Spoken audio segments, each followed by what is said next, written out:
May lalaki daw isnabero doon. Sino pong lalaki kaya yung nakausap niyo, Tay? Hindi ko alam, pero siya siguro ang chief hepe ng OSCA noong araw, noong panahon na yun. Kung meron pong mga empleyado na hindi po tama ang pakitungo sa inyo, nakikisuyo po kami. Kunin po ninyo yung pangalan.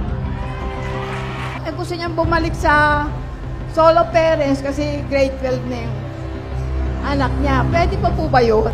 Ang katanungan ko po sa senior, yung mga monthly pension po na hindi po namin nakuha kasi nasa probinsya po kami, ay bakit po kailangan i-forfeit?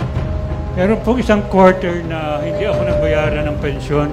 Palagi pong may city pound na kumukuha ng mga aso nga gala. Ngayon, wala.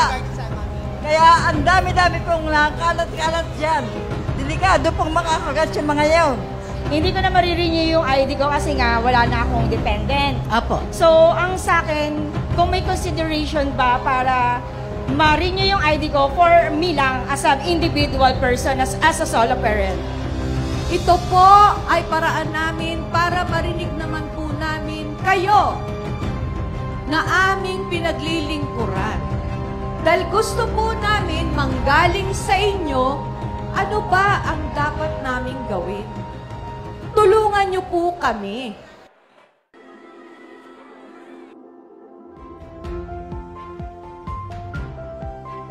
Magandang umaga po, Bayan ng Pandakan! Mga minamahal naming batang Manilenyo na nasasakupan ng Barangay 837 Zone 91, Barangay 839 Zone 91 at Barangay 840 Zone 91. Ito po ay isang ugnayan sa barangay, ang isa sa paraan ng ating butihing mayora, Dr. Hani Lacuna Pangan. Masasabi ko napakaganda ng project ni Mayora kasi natugunan niya lahat ng mga kahilingan ng tao, lahat ng mga katanungan ng tao. At kung makikita niyo naman, may mga medical mission pa. So, she's doing good. She's doing good in our city, in Manila. Anyway, tayo po ay nagpapasalamat kay Mayora Hani Lacuna, kay Vice Mayor Yul Cervonieto dahil may kalinga sa Maynila kung saan hindi nyo na ho kailangan mapagod. Pumunta pa ng City Hall. Ang lahat ng programang mahanap nyo sa City Hall andito na ngayong araw. Kaya sana po lubos-lubosin natin. Puntahan po ang bawat booth ng lahat ng opisina, ng departamento ng ating City Hall para po lahat ng pangangailangan ninyo mula sa gobyerno ng Maynila ay makuha po ninyo. Ito po ay isang indikasyon ng pagpapakita po ng pasasalamat, pagmamahal, malasakit ng grupo ng Asenso Manileño. Selfie muna tayo para pagtanda ko may makikita ko. Kumusta na po kayo? Ang dami-dami naman ninyo dito ngayon. Lumagpas na tayo sa TEF. Maraming salamat po sa pagpapaunlak nyo na makasama po namin kayo ngayong umaga dito mismo sa inyong lugar, dito po sa Biata. Minarapat po namin, huling bagsak po namin kasi po mag-e-eleksyon na. Bawal na po kami magbaba ng proyekto. Kaya hinuli po namin ito pong District 6. Anyway, magandang umaga po sa inyo. Opo, pagpalain po kayo ng ating Panginoon. At salamat po nakarating ang kalinga ng Maynila dahilan sa ating Mayora dito sa bayan ng Biata. God bless you.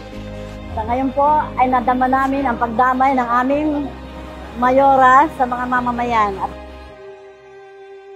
Pwede po kayo lumapit sa amin po mga health desk. Yung mga gusto naman po magpa-check up, libre po ang ating gamutan.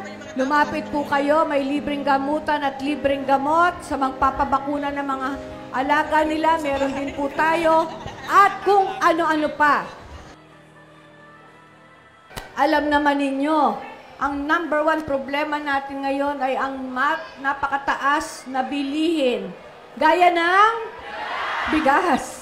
Kasi pag binili po namin to, nasa halagang 1 to rin po yung 10 kilong bigas. Talaga naman, napakamahal, nakaka-stress, sobrang stress. Kasi po talaga ang presyo ng bigas is parang ginto. Kaya ho, pagdamutan nyo ang nakayanan ng inyo pong pamahalaan. Ang bawat nandirito po ay makakatanggap para lang maibsan ang inyong bilihin sa linggong ito. Makakatanggap po kayo ng tagsa 10 kilo ng bigas.